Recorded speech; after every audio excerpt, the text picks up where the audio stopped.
Bonjour à tous, merci d'être là. Excusez-nous pour ce retard. Je suis ravie de mener cette discussion autour de ce très beau livre que je montre, Des vivants, paru donc cette année aux éditions 2024, avec au scénario et aux notes Raphaël Metz et Louise Moati, et au dessin Simon Roussin. Ce livre est sous-titré Le réseau du musée de l'homme 1940-1942. Et je crois que c'est à peu près le résumé le plus parfait qu'on pouvait faire de ce livre, en tout cas pour le moment. Il faudrait peut-être juste donner tous les noms ensuite. Ça serait vraiment le résumé total. Alors, quelques mots pour vous présenter tous les trois avant que nous commencions à en discuter. Louise Moati, vous êtes poète, traductrice, metteuse en scène et comédienne. Vous avez traduit et adapté de nombreux textes pour le théâtre, pour l'opéra, notamment des sonnets de Shakespeare. Vous avez fait paraître en 2020 À la métamorphose, paru chez Paul Dair. Et vous avez une parution de cette année qu'on peut peut-être préciser aux éditions donc, des Belles Lettres, dont le titre est... Paris Poème, c'est un texte inédit d'une jeune poète anglaise avant-gardiste sur Paris qui a été publié par Virginia Woolf à l'époque en 1920 et que j'ai traduit et présenté, annoté et qui sort aux Belles Lettres, qui vient de sortir. Voilà, comme ça c'est complet. Simon Roussin, vous êtes auteur, illustrateur, vous êtes passé par les arts décoratifs de Strasbourg, vous travaillez régulièrement pour la presse, pour l'édition, pour les institutions culturelles. Vous avez reproduit, on peut les voir sous la forme de fresques, de 4 fresques, 4 images du livre qui se trouvent devant le marché couvert de Chaumont, 4 illustrations du livre. Aux éditions 2024, on peut citer Xibalda, paru en 2018, et Prisonnier des glaces en 2016. Et Raphaël Metz, vous êtes écrivain, vous avez travaillé, cofondé la revue Air de Réel au début des années 2000. Vous avez aussi travaillé pour Le Tigre, une autre revue, un magazine. Vous avez fait paraître des récits, des romans, j'en cite quelques-uns. Meltzland au Panama en 2007, Jeux Nouveaux en 2018 au Tripode. Et plus récemment, nous en avons parlé hier, au Tripode toujours, 24 fois La Vérité.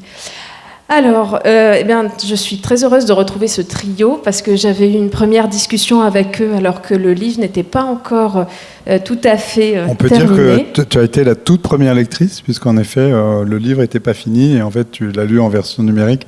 Et on a eu cette toute première discussion. La première fois qu'on a parlé, même tous les trois, du livre alors qu'il était fini, c'était avec Élodie. Donc c'est drôle. Donc c'était vraiment un grand plaisir d'avoir lu le livre terminé, puis surtout de le voir en chair et en os, et pas sur mon écran d'ordinateur. C'est un travail considérable, l'aboutissement d'une réflexion au long cours dont on va parler sur comment raconter cette histoire du réseau du musée de l'homme, en fonction de quelle inspiration, de quelle énergie romanesque, mais aussi en fonction de quels principes, parce qu'il y a eu des principes à ce travail. Et je voulais qu'on commence très simplement par la genèse de ce livre, qui est aussi passionnante que le livre lui-même, et puis parler peut-être aussi et peut-être je m'adresse au scénariste, mais Simon, si vous voulez intervenir, vous le pouvez aussi. Le principe dont je parle, je vais vous lire la petite note au tout début du livre. Les événements relatés dans ce livre s'approchent au plus près de la réalité historique. Tous les personnages ont véritablement existé. Tous les mots qu'ils prononcent sont les leurs, paroles trouvées dans leurs lettres, journaux, témoignages, entretiens, souvenirs, des traces, des fragments de leur mémoire, montés et adaptés pour composer un récit. Alors, est-ce qu'on peut parler de la genèse du projet pour voir d'où vient ce livre et pour mieux comprendre aussi ce que vous avez réussi à faire ? En fait, c'est une idée qui a été d'abord celle de Raphaël et moi dans le cadre de discussions comme ça sur ce sujet. Là, on a découvert ce réseau qui est quand même très peu connu. On en connaît quelques membres comme ça, et surtout Germaine Tillon, mais qui finalement ne faisait pas partie du noyau dur du réseau. et on s'est vraiment passionné pour ces figures oubliées, le contexte dans lequel se naît cette toute première résistance, le musée de l'homme, cette bande d'intellectuels, d'ethnologues. Et voilà, bon, ça a été notre point de départ. Et puis on a réfléchi sur la forme à donner au projet. Est-ce que ça devait être un genre de roman à deux voix, un film, une fiction, et en même temps, en fait, ce qui reste de l'histoire, ce qu'on a aujourd'hui, beaucoup de témoignages divers, croisés, mais il y a aussi beaucoup de manques. Et on s'est dit que le support de la bande dessinée, dans la force qu'il avait pour aborder la question de l'ellipse, mais aussi dans tout ce qui pouvait amener de prendre en charge dans la dimension visuelle très forte, puisque c'est quand même un univers, le musée de l'homme, qui est aussi très, très chargé visuellement, quoi. On s'est dit que la bande dessinée était le support idéal. Et c'est à ce moment-là qu'on l'a proposé à Simon, dont on connaissait le travail, et qu'on connaissait d'ailleurs par ailleurs, et qui nous a tout de suite, on a tout de suite, quand on a pensé bande dessinée, on a pensé Simon Roussin. C'était évident que c'était la personne qui pouvait vraiment s'emparer de cette histoire Non, on peut dire juste qu'il sortait de ce livre qui s'appelait Xibalba, qui était un livre qui se passe pour partie dans des vestiges précolombiens en Amérique centrale. Et comme nous, c'était le moment où on mettait notre nez dans les objets du Musée de l'Homme, les deux résonnaient très bien. Et puis Simon, c'est aussi un dessinateur qui donc à la fois issu de la ligne claire, c'est-à-dire ce dessin un tout petit peu simplifié avec des grandes couleurs, on va dire des grands aplats de couleurs. Et en même temps, c'est quelqu'un qui est d'une génération, enfin voilà, qui est un de ces jeunes dessinateurs trentenaires qui en même temps a un désir artistique profond, quoi. C'est-à-dire c'est un mix entre la ligne claire classique et puis des expérimentations graphiques complexes. Et c'était vraiment ce qu'on voulait, c'est-à-dire être un dessinateur capable de faire à la fois un récit d'aventure et en même temps avec une puissance visuelle forte. Et dont on connaissait aussi le goût pour le cinéma, la passion même pour le cinéma, et du coup... On va parler de lui tout le temps, il dira jamais rien. Comment il pouvait aussi avoir beaucoup de plaisir à raconter cette histoire qui est aussi une aventure vraiment, et dans cette époque des années 40 qui est belle à dessiner. Alors peut-être, avant de reparler de la matière documentaire, Simon, je vous donne la parole. Comment le projet, avec quels mots les deux scénaristes vous ont proposé le projet, comment vous avez réagi peut-être dans un premier temps, et qu'est-ce qui vous a attiré dans le projet ? Les premiers mots, on se bat un peu avec le mail, je me souviens plus, on l'a pas retrouvé entre-temps, mais le premier mail qui m'a envoyé, c'était pour me proposer un projet de bande dessinée dans le Paris magique et poétique des années 40, c'est comme ça que je m'en souviens. Et donc il n'était pas du tout question de réseau de résistance ou du musée de l'homme, etc. Et puis après, quand on s'est rencontrés, on a mangé ensemble, ils m'ont parlé du projet plus précisément. Et je me souviens que ma première réaction j'avais été assez brusque et tout, et puis un peu à dire non, mais je vous préviens, je dessinerai pas Paris, je dessinerai pas les nazis, je dessinerai pas la croix gammée. Ça commençait bien, quoi. Ouais, mais en fait, ça venait aussi de l'idée même de faire une bande dessinée sur cette thématique-là, qui est en fait la bande dessinée sur la Seconde Guerre mondiale, c'est presque un genre en soi. Enfin, c'est même certaines librairies ou bibliothèques ont même des rayons bande dessinée Seconde Guerre mondiale, quoi. Enfin, c'est un genre très très codifié avec une énorme production. Et qui est pas toujours, ma tasse de thé en tout cas, et puis où souvent c'est des objets qui sont, on va dire, seulement pédagogiques ou seulement à valeur de vulgarisation un peu, alors que sans dimension artistique. Et donc ça m'a fait un peu peur du coup au début, mais voilà, je savais que connaissant les deux personnalités, le projet et tout, je savais que voilà le projet serait plus audacieux que ça, quoi. donc c'est pour ça que j'ai accepté. Vous avez bien fait. Peut-être pour reparler, est-ce que tous les deux aussi, vous avez eu à un moment ou à un autre un mouvement ou des questionnements par rapport au fait que voilà, le choix de la BD s'est imposé très vite. Est-ce que vous avez aussi eu conscience finalement qu'il y avait ce genre, que vous ne vouliez sûrement pas en être, vu comment le projet a été présenté, où il n'était même pas question d'histoire et de résistance, vous avez eu une façon de vous placer, j'imagine aussi. En fait, on se sentait à l'origine juste excité dans l'idée de travailler avec Simon et de faire ce projet en bande dessinée. Et puis donc, on a fait une séance de travail qui est un peu mythique pour nous, parce qu'on est allé, donc on est à Marseille, tous les deux, on est allé à la bibliothèque de l'Alcazar, qui est donc la grande bibliothèque municipale de Marseille. On est allé au rayon bande dessinée et on a pris une pile haute comme ça, vraiment, je sais pas, une cinquantaine ou une trentaine de livres de bande dessinée historique, quoi, dont on est un peu comme Simon, pas du tout lecteur. Oui, ou documentaire. Enfin, en tout cas, des bandes dessinées dites du réel, quoi. Et on a commencé à regarder, on a regardé, on s'est dit, mais en fait, c'est pas possible. Il y a quelque chose qui ne va pas dans ce genre. C'est un genre qui est problématique à nos yeux. Espèce de pseudo-reconstitution du réel, mais figé dans un dessin qui pourtant n'est absolument pas réel, et avec des textes qui sont complètement réécrits, repensés, alors qu'on parle de personnes qui ont vraiment existé, qui ont vraiment parlé, mais dont les auteurs de bandes dessinées considèrent qu'ils peuvent les faire parler. Et donc on était vraiment dans le... Nous, on se sentait... Parfois, ça peut marcher, ça peut être intéressant, mais là, en l'occurrence, ça nous semblait impossible de faire ça pour cette histoire-là, d'autant plus que ces auteurs ont laissé des textes magnifiques, parfois bouleversants, en tout cas même analytiques aussi, sur, par exemple, Tillon. Étant anthropologue, elle a beaucoup analysé les choses. Donc, on se disait, mais pourquoi réinventer Mais ce qui était donc troublant, c'est qu'on a passé quand même quelques temps à se dire, donc on ne peut pas faire ça, mais en même temps, ça ne nous semblait pas possible de faire autre chose que ça. Donc on avait un peu l'impression d'être bloqué, quoi, de ne pas avoir de solution. Et puis un jour, on a dit, mais en fait, et si on essayait de reconstituer uniquement à partir de leur vrai texte, leur vrai témoignage, des dialogues, est-ce qu'on arriverait en fait à faire ça? Et là, on était super excités en se disant, mais peut-être que ça a marché. On a essayé, on s'est mis à partir de textes qu'on avait, de voir si on y arrivait. Et en fait, très vite, on s'est dit, ben oui, en fait, c'est possible. On peut quand même faire parler des personnages avec des textes qui sont vraiment les leurs. Simplement, on adapte, on change de temps, on change éventuellement les personnes.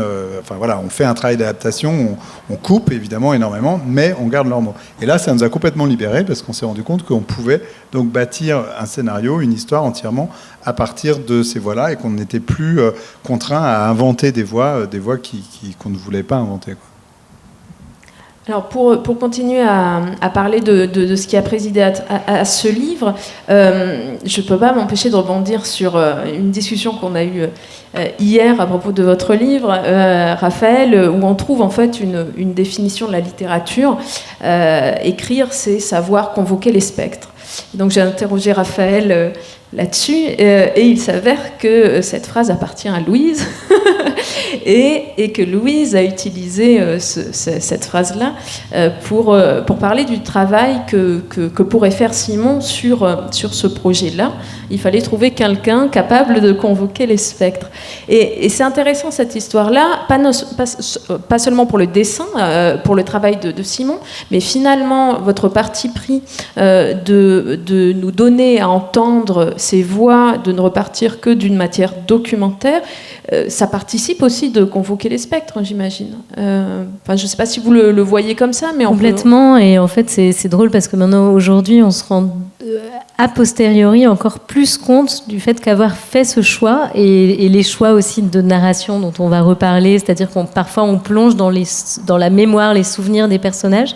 En fait, on se rend compte que finalement, c'est aussi un livre qui parle de la mémoire en tant que telle, du fait de se souvenir et notamment, en effet, de ceux qui ont disparu. En fait, ce qui est très intéressant, c'est que c'est un livre qui essaye d'être à la fois dans un temps présent, c'est-à-dire qu'en fait les personnages sont en permanence eux-mêmes au moment où ils font les choses, ils disent les choses qui correspondent à ce qu'ils sont en train de faire, et comme il n'y a pas d'adjonction, de narration, de voix off ou quoi que ce soit, les personnages sont entièrement dans leur contemporanéité, c'est-à-dire qu'on ne porte pas, nous, un regard historique sur ce qu'ils font, ils sont vraiment en train de faire des choses. Mais néanmoins, en effet, le dispositif qu'on a mis en pied en place, en fait, montre que justement, nous les faisons revivre ces moments-là, mais en n'utilisant que leurs propres souvenirs. Et donc, en effet, c'est ce système de distance en fait que le lecteur peut finir par comprendre, c'est-à-dire qu'en fait c'est à la fois un livre entièrement sur le temps présent et en même temps un livre entièrement sur la question de la mémoire, parce que comment est-ce qu'on peut faire pour raconter, pour mettre en scène des choses que nous on n'a pas vécues, on ne les a pas observées, on n'a même pas vécu à cette époque, donc évidemment tout n'est que reconstruction et en même temps tout est entièrement leur propre mémoire. Et c'est vrai que tout le dispositif du livre c'est ça, et convoquer les spectres, ça voulait dire à la fois rendre vivant tous ces personnes justement qui ne sont plus là, et aussi comme Louise en a un peu parlé, la question ce qu'on appelle les effets de mémoire, le moment où on plonge dans les souvenirs des gens et où là en fait ces gens se souviennent, certains personnages à un moment donné se souviennent de la scène qu'ils sont en train de vivre, et là il y a un effet justement graphique dans lequel Simon là vraiment représente les spectres, c'est-à-dire que tout à coup les fantômes en fait de ceux dont la personne se souvient mais qui ont été finalement exécutés en fait deviennent vraiment une matière fantomatique graphiquement. Simon, je me tourne vers vous pour vous entendre sur la façon dont vous avez travaillé à partir de ces réflexions-là, c'est-à-dire cette idée de... Alors, les effets de mémoire, ça serait bien que vous nous racontiez, mais l'absence de narration extérieure, cette idée de matière documentaire brute qui est travaillée et, sans que d'autres matières interviennent. Comment, en tant que dessinateur, vous avez réfléchi, vous avez dessiné, vous avez fait les choix que vous avez fait pour ce livre? En fait, finalement, c'était presque un soulagement de savoir qu'il n'y aurait pas de voix off, qu'il n'y aurait pas de narration, de narrateur omniscient, comme c'est souvent le cas dans des récits réalistes, enfin historiques. En sachant en me disant que ce serait que les moyens graphiques de la bande dessinée, donc c'est-à-dire le découpage, le rythme des cases, le rythme des pages et tout, qui allait faire l'histoire, quoi, la narration, qui allait faire la mise en page, quoi, la mise en scène du livre. Et j'ai vraiment réfléchi comme ça en termes de mise en scène, en fait, en me donnant peu de moyens, donc une gamme de couleurs limitée, et puis la volonté de... Alors, j'ai beaucoup usé de documentation, de références et tout, mais l'idée quand même précise était d'être dans une reconstitution qui serait beaucoup plus abstraite, plus sensible que réaliste, c'est-à-dire que de ne pas avoir peur de ne pas représenter, en fait, donc d'utiliser le flou, beaucoup de blanc, et de simplifier au maximum mon dessin. Alors, avec certains paradoxes, parce que simplifier au maximum et en même temps caractériser beaucoup les personnages, parce qu'un récit choral avec une dizaine de personnages principaux, donc il fallait que chacun ait son caractère propre, sa personnalité, et qu'on les reconnaisse très facilement. Donc ça demandait un travail de dessin très rigoureux, et même la simplification, l'abstraction du décor, des scènes, ça demande aussi un travail... ça demande en fait beaucoup de documentation pour ensuite l'alléger, quoi, l'oublier. Donc voilà, en tout cas le but était d'arriver à trouver un équilibre dans l'épure. Et je sentais que c'était dans l'épure qu'on allait accrocher une certaine vérité, même si voilà, ça s'applique bien à ce projet-là, mais en tout cas à être à l'os du projet et de leur histoire, et d'être au plus près des personnages, au plus près de leur temps présent qu'ils ont vécu, qu'on voulait raconter. Et voilà. Mais cette question en tout cas, de convoquer les spectres et de la poésie, des fantômes et tout, et de la mémoire, ça c'était vraiment... en sortant de Xibalba, d'une histoire de précolombienne avec plein de fantômes et tout, et puis étant... Enfin voilà, je trouvais que le lien était fort, et puis ça aidait aussi à ne pas faire une bande dessinée historique comme les autres, ou en tout cas, au moment de la faire, on était en plein dans l'histoire, en plein dans l'époque, en plein dans les personnages et dans ce qu'ils vivaient. Et en fait, maintenant que le livre est terminé, on sent que toutes ces intentions de départ qui étaient beaucoup plus poétiques, oniriques et tout ça, sur la mémoire plus abstraite, en fait, ressortent vachement de l'objet final. Louise? Oui, en fait, on se disait qu'on pouvait vous lire juste un tout petit bout de texte qui parle bien de cette relation aussi qu'ont ceux qui ont survécu à ce moment très particulier qu'ils ont vécu, qui a été la résistance. Donc c'est Jean Cassou qui parle, qui est un écrivain, mais qui était aussi directeur du musée d'art moderne, spécialiste, enfin voilà, grand spécialiste de l'art, dans un livre de 1953 qui s'appelle La mémoire courte. Pour chaque résistant, la résistance a été une façon de vivre, un style de vie, la vie inventée. Aussi demeure-t-elle dans son souvenir comme une période d'une nature unique, hétérogène à toute autre réalité, sans communication et incommunicable, presque un songe. Il s'y rencontre à l'état entièrement libre et nu, une inconnue et inconnaissable figure de lui-même que ni lui ni personne n'a depuis jamais retrouvée et qui ne fut là en relation qu'avec des conditions singulières et terribles, des choses disparues, d'autres fantômes ou des morts. Merci.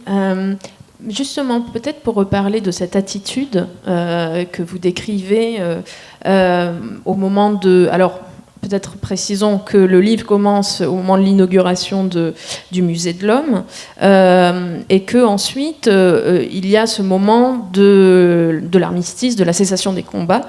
Et là, on voit chaque personnage qui ne se connaissent pas encore, pas tous, ils sont dans leur case, chacun, et ils réagissent tout seuls, dans leur coin. Ça les fait vomir, comme Germaine Tillon, où ils se disent que non, la vie, ma vie, ça va pas pouvoir être ça.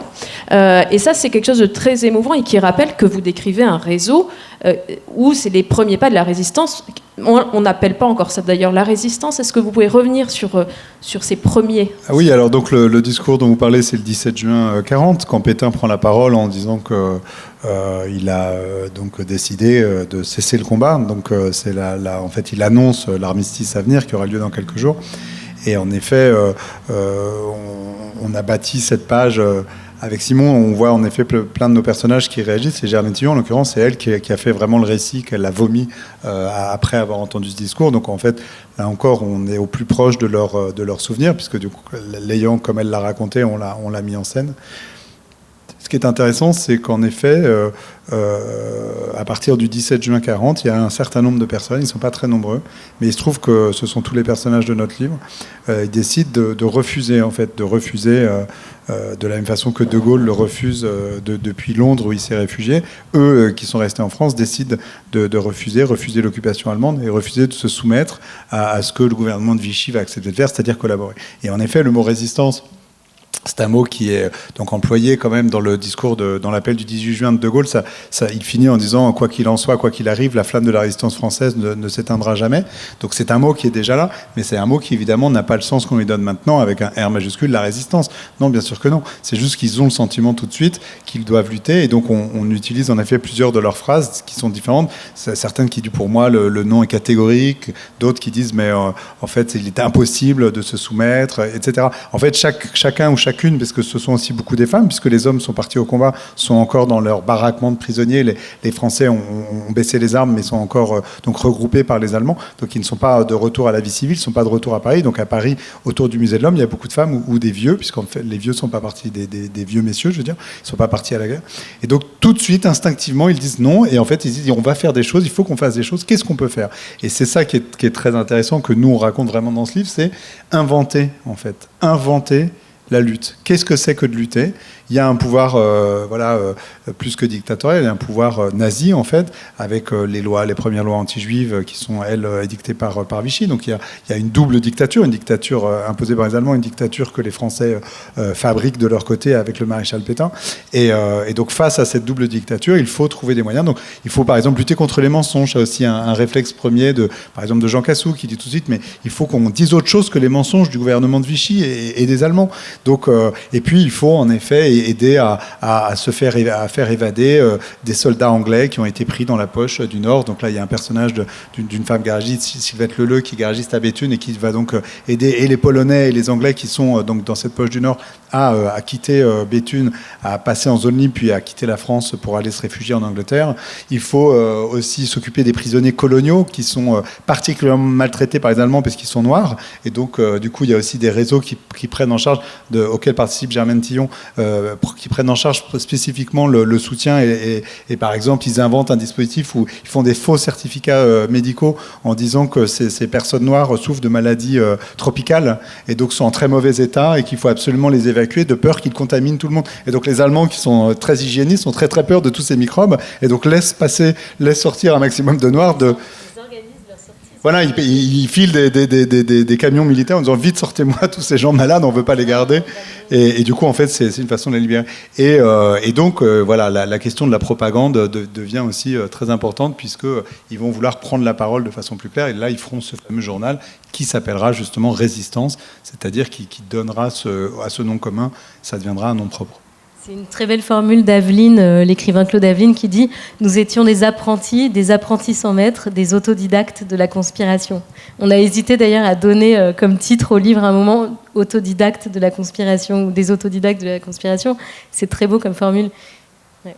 Il y a le début du journal Résistance. On ne va pas vous assommer avec 1000 citations. Mais... Donc le journal Résistance, le premier numéro, sort le 15 décembre 1940. Donc voilà, on est en décembre, donc un petit peu après l'été, mais c'est-à-dire qu'on est quand même à un moment encore un peu d'hébétude où les gens découvrent un peu. Et puis il y a ce truc très frappant qu'ont raconté plusieurs témoignages, qui est que quand les Allemands arrivent à Paris, entre guillemets, ils se conduisent bien. Ils ne sont pas aussi barbares que l'imaginait tout un certain nombre de Parisiens. Ils se disent bah, finalement, voilà, comme ça, on a perdu. Les Allemands sont là, on va cohabiter. Et là, donc, en décembre 1940, le premier numéro de leur journal, donc Résistance, sort, et les premiers mots sont les suivants. Résistez. C'est le cri qui sort de votre cœur à tous, dans la détresse où vous a laissé le désastre de la patrie.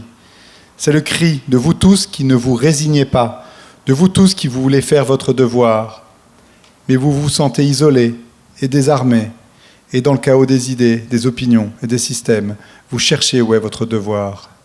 Résister, c'est déjà garder son cœur et son cerveau, mais c'est surtout agir, faire quelque chose qui se traduise en fait positif, en actes raisonnés et utiles. Et toute leur idée, c'est ça, c'est de faire en sorte qu'on invente des actes utiles, des actes raisonnés, pour qu'in fine, il y ait une issue positive à ce conflit. Pour rebondir sur les personnages avec vous, Simon, et peut-être sur ce titre des vivants, qui est un titre très, très beau, très fort, et en même temps... il y a quelque chose d'une modestie qui trouve son écho dans le fait que c'était des hommes, beaucoup de femmes qui ont agi en faisant des petits gestes, mais des gestes importants c'était ça finalement la résistance à ce moment-là. Ça pose forcément la question du héros, de l'héroïsme, et là aussi il y a toute une littérature qui va s'emparer de ce motif du héros d'une certaine façon. Est-ce que vous, on avait beaucoup parlé de cinéma, je me souviens, et il y a des personnages là aussi très très marquants dans le cinéma, dans les films sur la résistance. Est-ce qu'il a fallu aussi se positionner, ou est-ce que le fait finalement que c'était des individus, que le nom du réseau est peut-être plus connu que les noms des participants à ce réseau, ça a induit quelque chose chez vous dans votre façon de dessiner ces héros-là, parce qu'on peut dire qu'ils en ont été? Ouais, alors la grosse différence, c'est qu'aussi la fiction a beaucoup investi la période de la résistance, mais la période un peu plus tardive, on va dire la période du maquis, 43-44, et le résistant avec son blouson en cuir qui sabote des trains, quoi, pour faire court. Mais donc là, ce qui était assez plaisant, c'était que c'est un peu de la résistance en chambre, quoi. C'est des petits résistants dans leur bureau à Paris qui inventent la résistance. Donc il y avait cette question de l'héroïsme et tout ça, mais en tout cas, j'avais pas envie de tomber dans des travers de stylisation, enfin d'héroïsme un peu primaire graphique, c'est-à-dire avoir recours à des codes qui, enfin je sais pas, virilistes ou des choses comme ça, ou tomber dans des clichés un peu du résistant. Mais en fait, le projet en lui-même, l'histoire et l'histoire de ces personnes-là font de toute façon qu'on ne pouvait pas tomber dans ce cliché-là, parce qu'elles n'étaient pas des clichés, c'était des personnes, voilà, qui avaient des métiers, qui étaient ethnologues, écrivains et tout ça, et puis qui sont retrouvés à résister, à refuser, et puis et c'était ça, juste ça qui était important, juste ça qui était héroïque. Donc il fallait les montrer, surtout dans leur métier, dans leur quotidien, dans leur activité de tous les jours. Et que ce soit la garagiste à Béthune ou les écrivains ou les ethnologues, les anthropologues du musée. Et c'était plutôt ça qui m'intéressait, de vraiment montrer, de faire vivre des personnages et de les montrer dans leur activité, en pensant qu'avec le dessin et avec de les voir bouger souvent dans des séquences aussi silencieuses, qui n'est pas recours au texte, que ça les rendrait beaucoup plus vivants, justement, beaucoup plus palpable au lecteur. Sur cette question des héros, moi, je voulais juste rappeler un truc qui est quand même très, très impressionnant. C'est-à-dire qu'ils ne sont pas passés à la lutte armée. Ils en avaient le projet, mais ils n'ont pas eu le temps. Et malgré tout, ce que je veux dire, c'est que toute cette résistance qui n'était que de l'ordre du renseignement, c'est-à-dire qu'ils recueillaient aussi beaucoup de renseignements, et donc de la contre-propagande, puisque donc ils faisaient leur journal qui était des tracts, enfin des discours anti-vichistes et anti-allemands, et bien ça leur vaut 10 condamnations à mort. Donc, c'est-à-dire que ce sont des héros qui s'ignorent. Alors, Boris Wilde, donc, qui est vraiment le responsable du réseau, qui est donc un jeune ethnologue d'origine estonienne, passionné, voilà, par la question des langues, par son travail ethnographique, qui est quelqu'un de très actif et qui se retrouve très vite donc à coordonner tout ce réseau. Très vite dit, et ça on a plusieurs témoignages, parce que lui évidemment n'a pas pu l'écrire puisqu'il est mort, mais plusieurs témoignages disent qu'en fait il disait tout de suite aux gens, mais vous savez, nous allons tous tomber, quoi, c'est-à-dire que nous irons tous en prison et certainement nous allons mourir. Et donc plusieurs quand même en avaient conscience, mais d'autres étaient peut-être sans doute un peu dans le déni, notamment un personnage qu'on aime beaucoup qui s'appelle Agnès Imbert, qui est donc une comment dire, administrative, c'est une intellectuelle qui travaille au musée donc des arts et traditions populaires, et donc qui se retrouve à taper le journal auprès donc avec ce groupe des écrivains, et donc elle-même elle tient un journal où elle raconte ça, et elle est toujours une espèce d'enthousiasme joyeux, de très bonne humeur, et en fait on comprend qu'elle n'a pas vraiment conscience qu'ils sont en train de faire des actes de haute trahison qui leur vaudra à certains d'entre eux la peine de mort, quoi. Donc c'est quand même un truc incroyable. Donc ce sont des héros qui ignorent eux-mêmes qu'ils sont des héros. Et en effet, quand Simon parle des résistants d'après, les maquisards et tout, ça, ils savent très bien qu'ils vont se faire flinguer par les Allemands s'ils se font arrêter. Mais là, il y a un truc où ils ne savent même pas. Ce qu'ils savent, c'est que c'est instinctivement, ils doivent résister, et peu importe en fait les conséquences. En fait, il y a un dernier texte qui répond très bien à ces questions de héros et de peu de faits. C'est un texte de Jean Paulhan qui est paru dans les Cahiers de la Libération en février 1944, qui s'appelle L'abeille.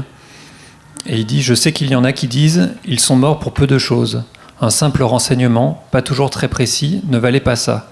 Ni un tract, ni même un journal clandestin, parfois assez mal composé. À cela, il faut répondre « C'est qu'ils étaient du côté de la vie. C'est qu'ils aimaient des choses aussi insignifiantes qu'une chanson, un claquement de doigts, un sourire. Tu peux serrer dans ta main une abeille jusqu'à ce qu'elle étouffe. Elle n'étouffera pas sans t'avoir piqué. C'est peu de choses, dis-tu. Oui, c'est peu de choses, mais si elle ne te piquait pas, il y a longtemps qu'il n'y aurait plus d'abeilles. » Alors ça, c'est un passage qui est dans les notes.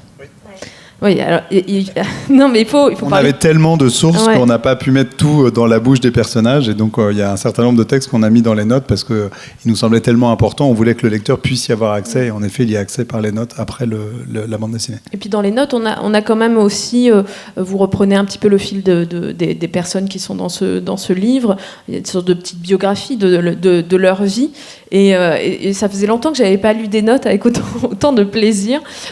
Ça rajoute, si on est curieux de cette période-là, c'est une espèce c'est même pas des notes, c'est une espèce de générique de fin. On reste un peu, on lit d'autres citations qui n'ont pas pu être présentes, comme celle-ci qui est très marquante. C'était tellement beau que c'était très frustrant pour nous de devoir choisir, couper. Donc on a vraiment Non mais c'était drôle parce qu'on a commencé à faire la note, on s'est dit bon on va faire le plus petit possible, le plus court parce qu'il faut pas être trop long, c'est une bande dessinée. Puis on l'envoie à Simon et là Simon dit non mais allez-y, plus il y en a mieux on se porte. Alors on dit bon bah il nous dit d'accord et c'est pareil, on est allé voir les éditeurs, on leur dit parce qu'on devait faire que 16 pages de notes et on dit ah là là on est quand même un peu long et tout, mais on vous donne des pages en plus, allez-y. Donc là on était vraiment en roue libre et c'est vrai qu'il y avait non, on aurait pu faire encore 4 fois plus, quoi.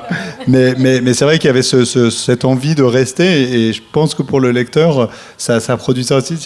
C'est tellement fort, ces personnages, donc on a envie d'en savoir plus, on a envie de mieux les connaître, et grâce aux notes, on peut reparcourir l'histoire. Et c'est vrai qu'on a eu des gens qui nous disent c'est la première fois de ma vie que je lis une bande dessinée de page par page, parce qu'ils regardent du coup, parce que nos notes sont appelées page par page, et donc pour revoir à chaque fois dans le cours de la bande dessinée de quoi on parle, parce qu'il y a des trous, on remplit certains trous qui sont un BD, mais on donne des réponses dans les notes, etc.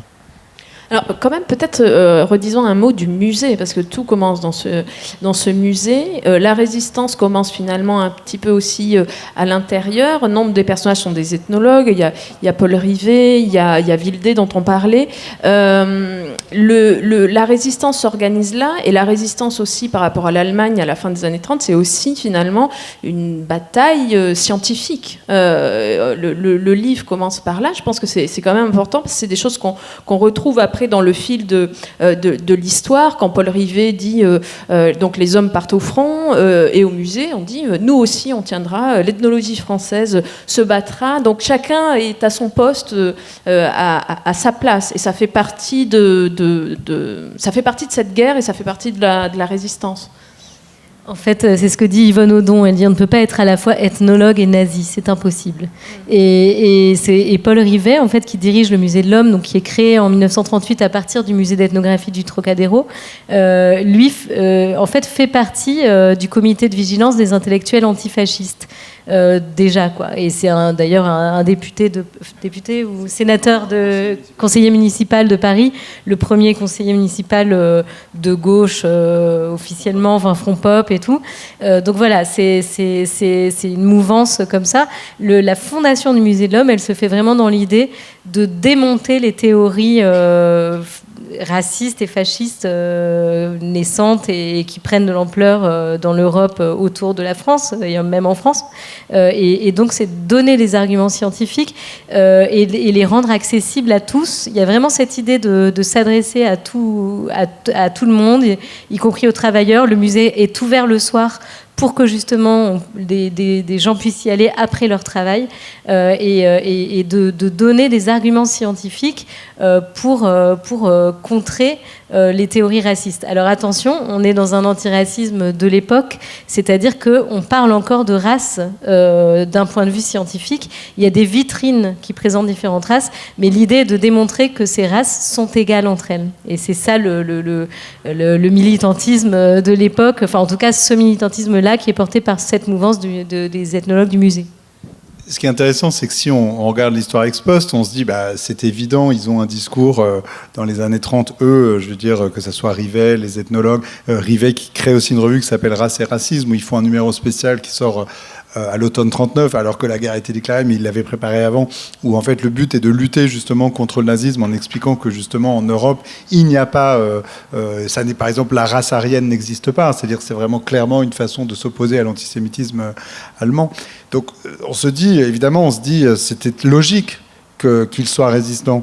Mais si on pousse le bouchon un peu plus loin, on peut se souvenir, alors sans rentrer dans des polémiques, parce que je sais que le sujet fait encore polémique, mais on peut se souvenir que l'URSS de Staline a signé un pacte de non-agression avec l'Allemagne d'Hitler, et donc à partir de l'été 40, le journal L'Humanité continue à apparaître sous censure vichiste. C'est quelque chose qu'on oublie, c'est-à-dire qu'en fait jusqu'à la rupture du pacte germano-soviétique de l'été 41, les communistes, officiellement les communistes français, je parle vraiment de cette gauche qui était le parti le plus à gauche, y compris justement qui était peut-être le seul qui portait vraiment un discours anticolonialiste par exemple dans les années 30, mais en fait le parti communiste français, ou ce qu'il en reste puisqu'il a quand même été dissous, mais il ne prend pas position clairement justement contre l'oppresseur nazi. pas officiellement, bien sûr, certains des communistes individuellement, bien sûr, vont commencer à résister dès l'été 40, mais le Parti communiste français, même dans sa version dissoute, ne prend pas le parti de la résistance. De la même façon que la Chambre, c'est la Chambre du Front populaire, c'est-à-dire la Chambre où il y a, je ne sais plus combien, peut-être 300 députés en cumulant donc Parti communiste, SFIO et Parti radical, donc qui est la Chambre qui avait porté Léon Blum au pouvoir en 1936, qui donc portait aussi ce discours, on va dire, d'une gauche bienfaisante et bienveillante contre justement l'agresseur nazi. Eh bien, cette Chambre-là est celle qui quand même a voté les pleins pouvoirs à Pétain le 10 juillet 40. Donc, c'est intéressant de se dire que le ex-ante ne fournit pas le ex-post, c'est-à-dire qu'en fait, plusieurs groupes, on va dire, intellectuels, notamment, donc, par exemple, les députés SFIO, qui auraient dû être radicalement contre le maréchal Pétain, mais en fait, on se souvient, il y a donc 80 députés, donc je ne sais pas, ça doit faire une cinquantaine de députés SFIO qui votent contre les pleins pouvoirs à Pétain. Tous les autres votent pour. Donc c'est ça qui est très étonnant. Et évidemment, nous, nos ethnologues, il y a cette lettre assez mythique, parce que Paul Rivet, le 14 juillet 40, écrit une lettre ouverte au maréchal Pétain en disant « Monsieur le maréchal, la France n'est pas avec vous. » Donc il faut quand même un certain courage. Il dirige une institution qui est quand même une institution qui dépend de l'État français. Hein. Et il écrit à son... C'est comme si aujourd'hui, quelqu'un ici de la DRAC, je ne sais pas si on a encore la version de la DRAC est partie, écrivait à son propre président de la République en disant « Le pays n'est pas avec vous ». C'est quelque chose qui se fait rarement. Et en général, quand on le fait, on a des ennuis. Et c'est ce qui d'ailleurs va arriver. Il est mis à la retraite d'office quelques mois après. Il est démis de ses fonctions du Musée de l'Homme. Mais je veux dire, il faut quand même un certain courage. Et tous ne l'ont pas eu, y compris dans ces mouvances, on va dire, de la gauche intellectuelle, qui pourtant étaient les premiers à être anti-nazis avant la guerre.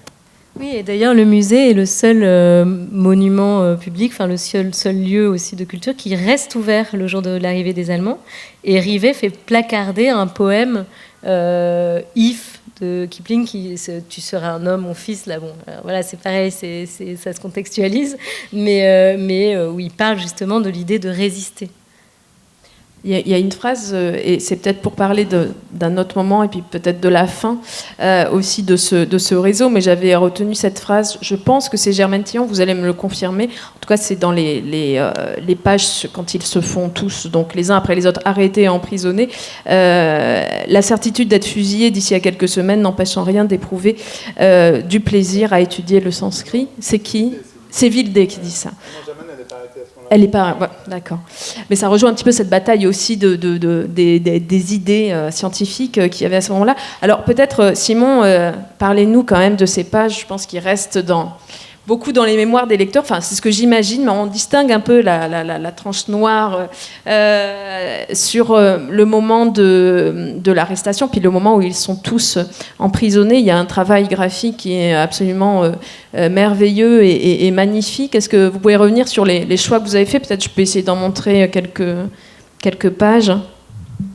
Ouais, en tout cas, c'était une volonté à tous les trois de ne pas montrer leur emprisonnement, enfin leur vie quotidienne en prison, et puis on sait pas vraiment s'ils ont été torturés ou pas. Enfin voilà, il y a comme ça une certaine vulgarité, en tout cas, dans laquelle on voulait pas tomber, c'est-à-dire dans ne pas représenter l'emprisonnement, la mort, l'exécution. Et donc on a trouvé ce principe de faire figurer tous les personnages dans une grille de cases en ombre chinoise. Ils n'étaient pas forcément tous dans les mêmes prisons, mais voilà, ils sont tous représentés dans le même espace sur des doubles pages. Et la seule lumière vient de leurs paroles, vient des bulles de texte. Et donc c'était aussi le moment où, même je me souviens que dans les premiers découpages, cette séquence-là, elle prenait 25 pages. Enfin, elle aurait pu faire 25 pages en fait, parce que c'était le moment aussi où on voulait vraiment faire entendre leur voix le plus possible. Et donc c'est une dernière fois, donc il y avait tous les lettres d'adieu et tout ça. Mais c'est le moment aussi où le texte prend vraiment beaucoup de matérialité, enfin devient vraiment le sujet central de ces pages-là en fait, leurs paroles et tout ce qui se dit en prison. Et c'est aussi un moment assez beau où certains en fait se rendent compte en prison qu'ils font partie du même réseau, où parlent entre eux, chantent, apprennent d'autres langues. Enfin voilà, en fait, c'était aussi montrer qu'ils restent vivants en prison, qu'ils restent voilà, très, très humains entre eux, quoi, avec vraiment un esprit de camaraderie, enfin d'amitié, tous ces rapports-là entre ces humains-là qui nous intéressaient. C'est cette idée du réseau, justement, du groupe, dans ce qu'il a d'incroyablement puissant et émouvant pour nous, dans une époque où peut-être un peu plus d'individualisme, un peu moins ce sentiment parfois de devoir se serrer les coudes face à une oppression. Et jusqu'au dernier moment, alors malheureusement on n'a pas tout gardé, mais on en a parlé en note, justement, les derniers moments où ils se parlent entre eux. C'est extrêmement émouvant parce qu'en fait les hommes savent qu'ils vont être exécutés. Certaines femmes ont été condamnées à mort, mais donc se sont déportées en Allemagne en sursis d'exécution, c'est-à-dire qu'on leur dit que leur vie est encore suspendue au bon vouloir de bourreaux allemands qui décideront s'ils les exécutent ou s'ils les gardent en vie dans leur geôle. Et donc ils se parlent tous avant cette séparation, dont certains vont partir pour l'exécution. Et il y a une vie, une puissance. Et donc là, il y a aussi ces fameux effets de mémoire dont on parlait plus tôt, où les fantômes sont représentés sous forme de peinture.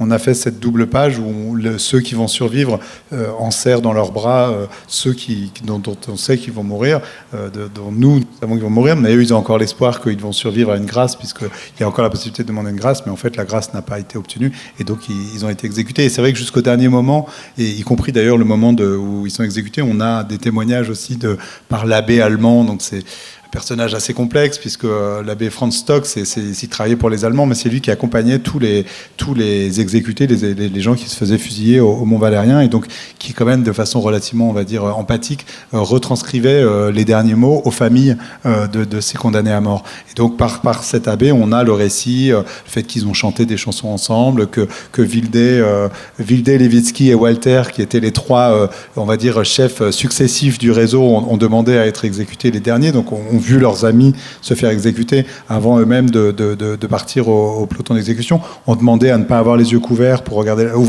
couverts pour garder les yeux ouverts pour regarder la mort en face.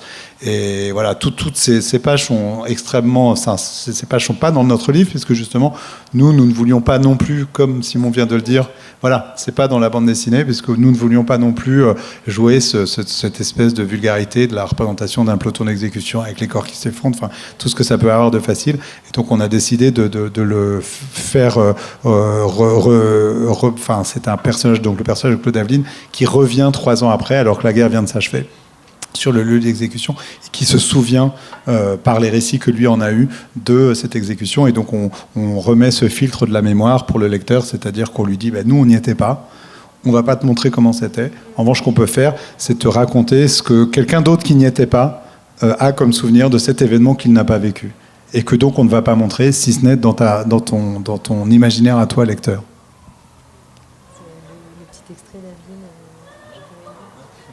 Il y a un tout petit passage justement d'un texte que ce personnage dit quand il revient au Mont Valérien, et qui est donc Claude Aveline, et qui se souvient donc des 7 qui ont été fusillés ce jour-là, parce que les 3 femmes qui ont été condamnées à mort, du coup, leur peine a été commuée en déportation.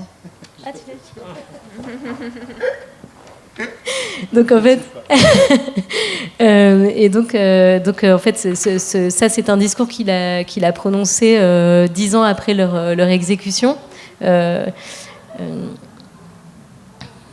Et donc il dit: nous les évoquerons tous les 7, Vilde, Levitsky, Walter, Andrieux, Nordman, Itier, le petit sénéchal.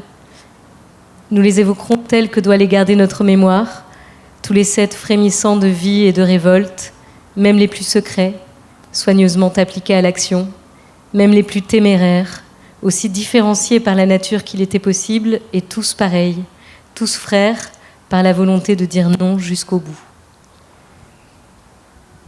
Et il y a aussi dans les moments du procès, en fait, qui sont peut-être encore plus marquants aussi, et il y a toutes ces scènes, enfin, où ils essayent encore de se sauver les uns les autres. Donc jusqu'au bout, il y a quand même un effet de groupe jusqu'au bout, de s'aider, même quand on croit ne plus en avoir les moyens. Mais on peut encore parler, notamment Vildé prend énormément de choses sur lui pour les éviter à ses camarades.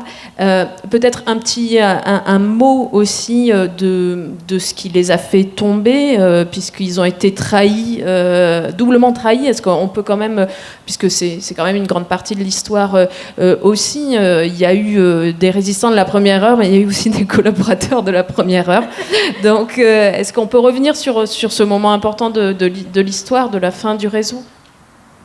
Oui, en fait, c'est une trahison qui vient de l'intérieur et de l'extérieur. À l'intérieur du musée, il y a deux personnes qui travaillent dans un service technique. Enfin, c'est surtout un homme et sa maîtresse. L'homme dirige le service technique de nettoyage des objets au sein du musée, et donc a beaucoup de jalousie manifestement pour plusieurs de nos personnages, pour des histoires qu'on n'a jamais vraiment élucidées parce que finalement personne n'a vraiment raconté. Mais en tout cas, eux dénoncent donc aux Allemands le fait qu'il y a un réseau au sein du musée, et donc il y a une descente qui est faite par les nazis au sein du musée, et donc ils raflent un certain nombre de personnes, et en fait la plupart des personnes du musée sont libérées, sauf Anatole Levitsky et Yvonne Odon, qui sont en effet les têtes pensantes du groupe, qui sont donc arrêtés dès ce moment-là.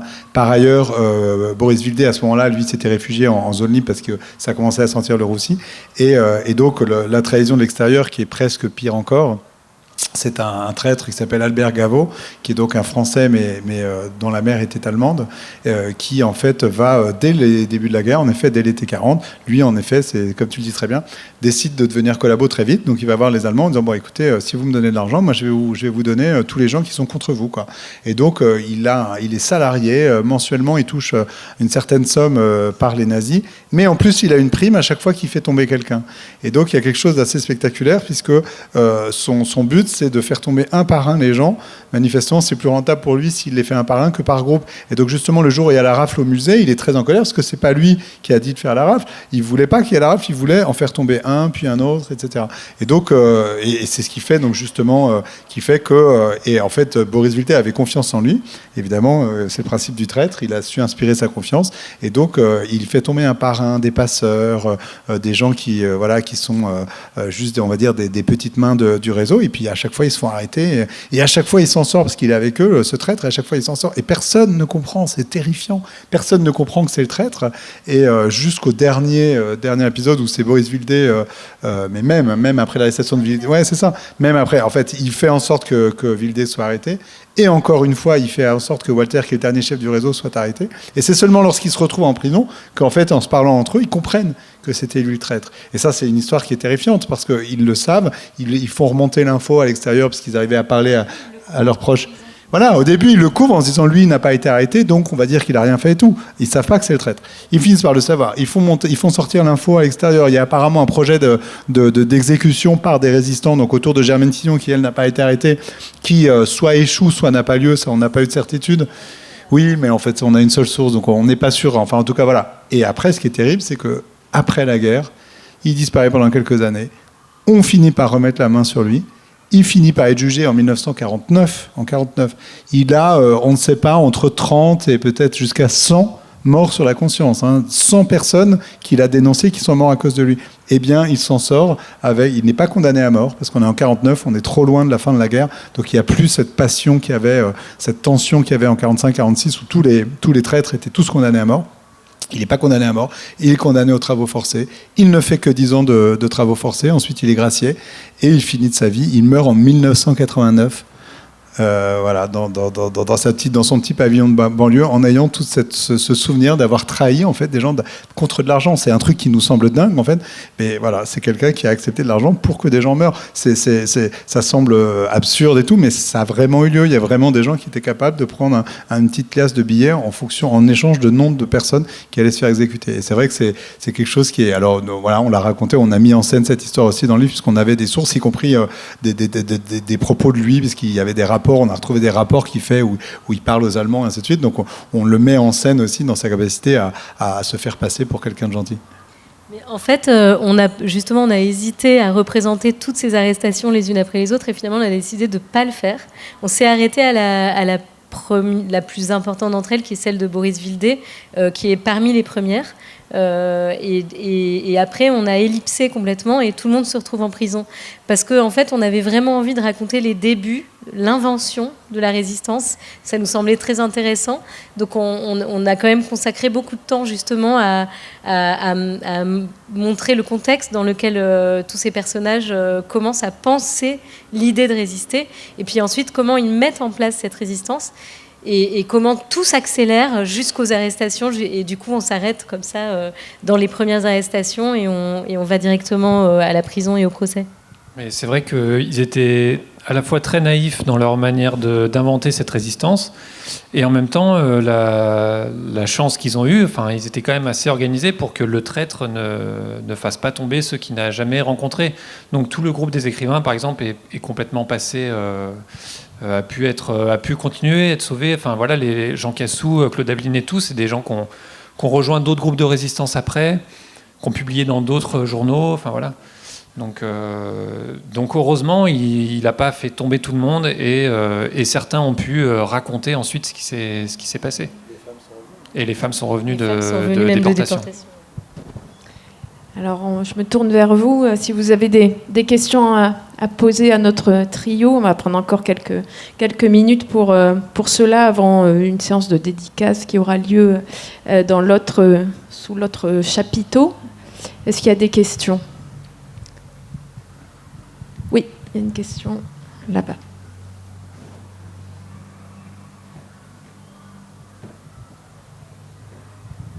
Merci. Vous évoquez un nombre de personnages très importants qui a laissé beaucoup de récits. Alors j'imagine qu'effectivement, comme c'était des intellectuels dont le métier était d'écrire et de faire de la recherche, ils ont dû produire une masse documentaire considérable. Comment vous avez fait le tri dans tout ça ? Parce que là, c'est un boulot d'historien et de... C'était un boulot dingue. Quand on a pris cette décision, mais qui nous a passionnés et voilà, qui nous convenait bien, on est allé dans les archives, on a tout lu, tout ce qui avait été publié, on a tout écouté, ce qu'on pouvait trouver de radio, tout retranscrit. Et ensuite, on est allé jusqu'aux archives nationales, toutes les archives possibles où on pouvait trouver des traces.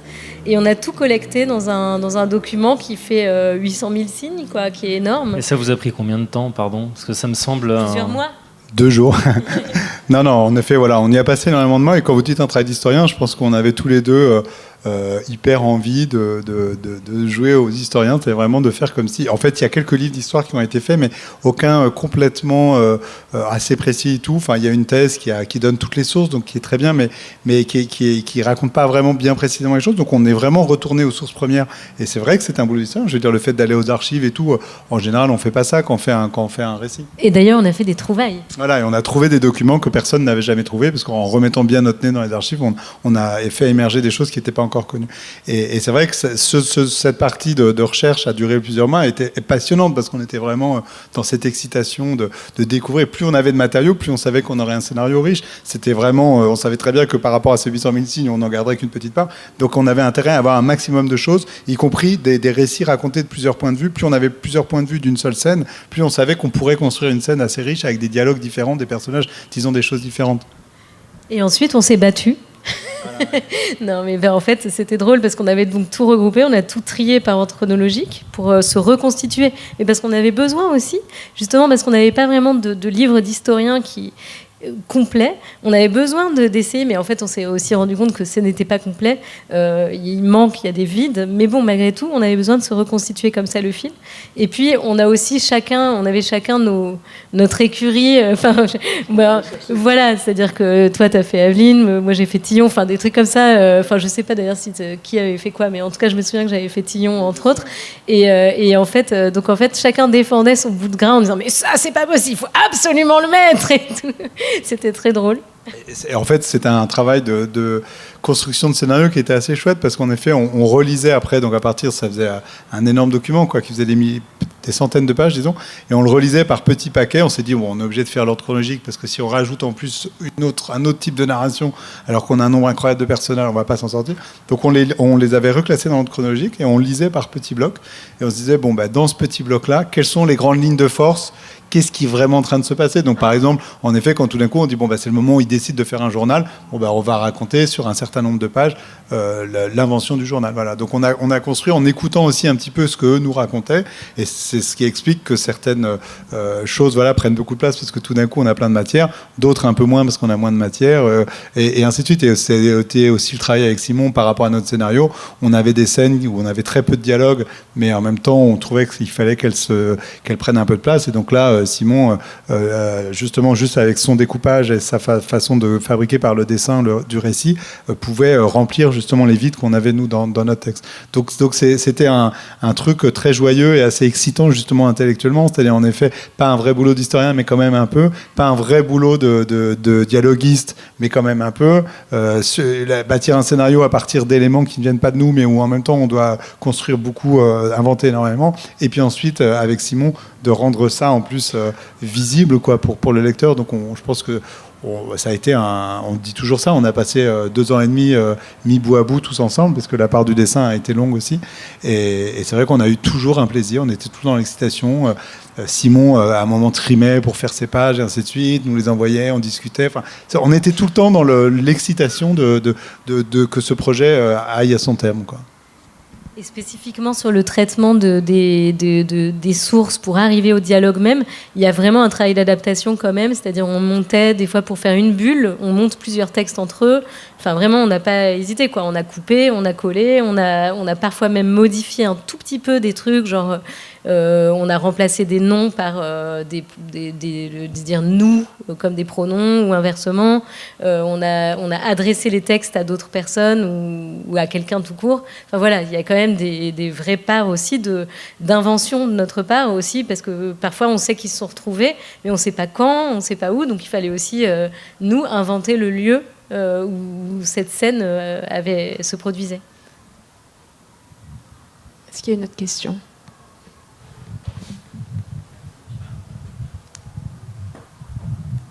Vu la passion qui vous anime et la complicité qui transparaît de vos échanges, avez-vous d'autres projets pour l'avenir? Et si oui, de quelle nature? Allez Simon, allez dis-le quoi. Pour l'instant, on a des envies de projets ensemble, mais rien de. En fait, le livre, on l'a terminé cet été. Il est tout frais encore, même dans nos têtes et tout ça. Donc c'est sûr qu'on a adoré travailler tous les trois. Et je pense qu'on a chacun des métiers un peu solitaires, quoi, d'être écrivain, d'être auteur de BD, tout seul dans nos coins. C'était effectivement très joyeux de travailler collectivement sur un projet. Donc il y en aura d'autres, j'espère. Et pour l'instant, on ne sait pas quoi. Comme on est un peu touche à tout, ce sera peut-être aussi d'autres formes. Est-ce qu'il y a une autre question ? Ouais, je suis désolé, je ne veux pas monopoliser, mais bon. Là, ma question s'adresse à Simon Roussin. Est-ce qu'il y a des choses qui vous ont semblé impossibles à représenter ? Parce que, si j'ai bien compris, il y a eu le travail de recherche, tout ça, d'élaboration du récit en tant que tel. Puis ensuite, il y a je suppose qu'ensuite, en aval, il y avait la traduction graphique. Enfin, je ne sais pas exactement comment ça se passait, si c'était vraiment simultané ou si c'était... tout d'abord la décision du récit et puis ensuite comment on le représente, peut-être, je ne sais pas. Est-ce qu'il y a des choses qui vous ont semblé impossibles à représenter de manière crédible, ou alors, comme vous disiez par exemple, pour l'exécution, des choses que vous n'aviez pas envie de représenter ? Oui, c'est sûr qu'il y avait des choses que j'avais pas envie de représenter. Enfin, tout ce qui était...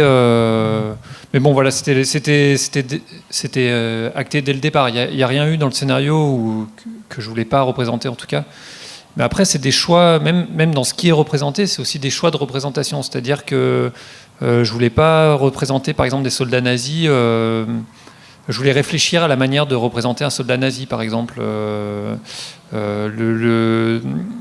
Les facilités dans dans lesquels on peut tomber, de la représentation du soldat un peu brut, le méchant nazi, quoi.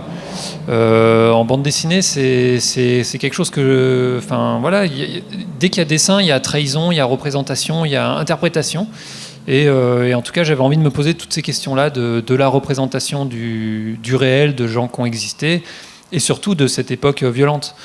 Donc la représentation des soldats, la représentation de la croix gammée, je voulais pas du tout l'utiliser, en faire un signe esthétique, c'est-à-dire, je sais pas, l'utiliser comme un signe graphique pour la couverture, par exemple, ou des choses comme ça. Enfin, et donc voilà, donc tout ce qui a trait à cette sensibilité de la violence, tout ça, en tout cas, je voulais toujours essayer d'être dans la retenue graphiquement et d'être. Le projet, il est pudique en fait.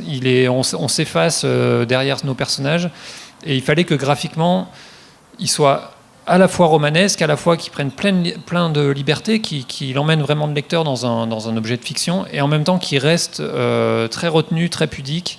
Et voilà, en tout cas, c'est une ligne que j'essayais de tenir dès le début, quoi.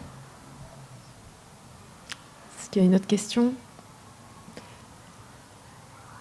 Alors, s'il n'y a pas d'autres questions, je vous rappelle qu'il y a une séance de dédicace qui va suivre, et il me reste à vous remercier beaucoup tous les trois. Merci beaucoup.